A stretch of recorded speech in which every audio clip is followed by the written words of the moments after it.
in the company. Former Theranos employee Michael Craig was astounded when we shared this part of the deposition with him. There are a number of text messages on this page from October 16th, 2015. So if you look at the third text message down from Mr. Malwani, he says, okay, WAG, freaking out, lack of transparency. And do you understand that WAG is Walgreens? Yes. What did you understand him to be referring to here? I don't know. I don't remember my text exchanges with some of October 16th, 2015. That's one day after John Carreyrou's first jaw-dropping article ran in the Wall Street Journal. And as Sonny puts it, Walgreens was freaking out over lack of transparency.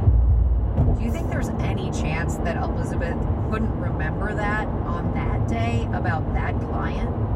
Unless she had serious head trauma. That was everything.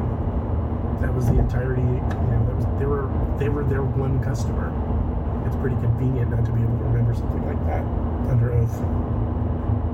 As it turns out, Theranos had never told the drugstore giant about the surprise FDA inspection on its labs. Instead, months after it happened, Walgreens was reading about it in the papers. Were you not being transparent with Walgreens previously? We did not tell them that the FDA had come to inspect because we thought we were to try to successfully resolve the engagement with FDA before communicating about it. Over the course of 8 hours of testimony a day for 3 full days, Elizabeth's carefully crafted narrative began to unravel. So much of what she had been spreading for years, it just wasn't true. Like that star-making Fortune cover story by Roger Parloff. It had run in June 2014. Investigators went through it point by point.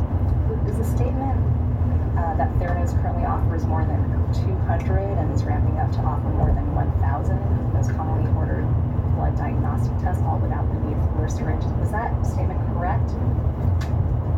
Reading it now, I don't think it is. That article had played a big role in legitimizing Elizabeth. The profile said Theranos, quote, does not buy any analyzers from third parties. Here's what Sonny had to say about that in his deposition. Was that a true statement in June of 2014? No, it was not. Did you tell Mr. Parloff that most of Theranos' tests were run on commercially available analyzers? I don't think so. Were you worried that if Mr. Parloff wrote an article mentioning only Theranos' manufactured devices, that people would be given an inaccurate impression of how Theranos was conducting its patient testing?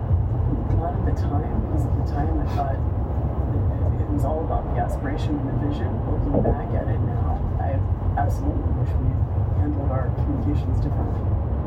What's also a surprise is who pitched the story in the first place. Elizabeth says it was David Boyes, Theranos' board member and the company's hotshot attorney, the master litigator who once represented Harvey Weinstein. Did you reach out to Mr. Parloff? My understanding is David reached out to him. David Boyes. David's PR person told me that it was going to be a cover story and that it was going to be a big piece on Theranos. Hello? Roger, hi, it's Rebecca Jarvis with ABC News. How are you? I recently spoke to the reporter, Roger Parloff, about what happened. When you first had contact with David Boyes on this story, was that your first contact with David Boyes ever, or had you spoken to him previously on other stories? I'd spoken with him previously. He was on an American Airlines antitrust case, the Microsoft case, the Napster case. Roger has been covering the legal beat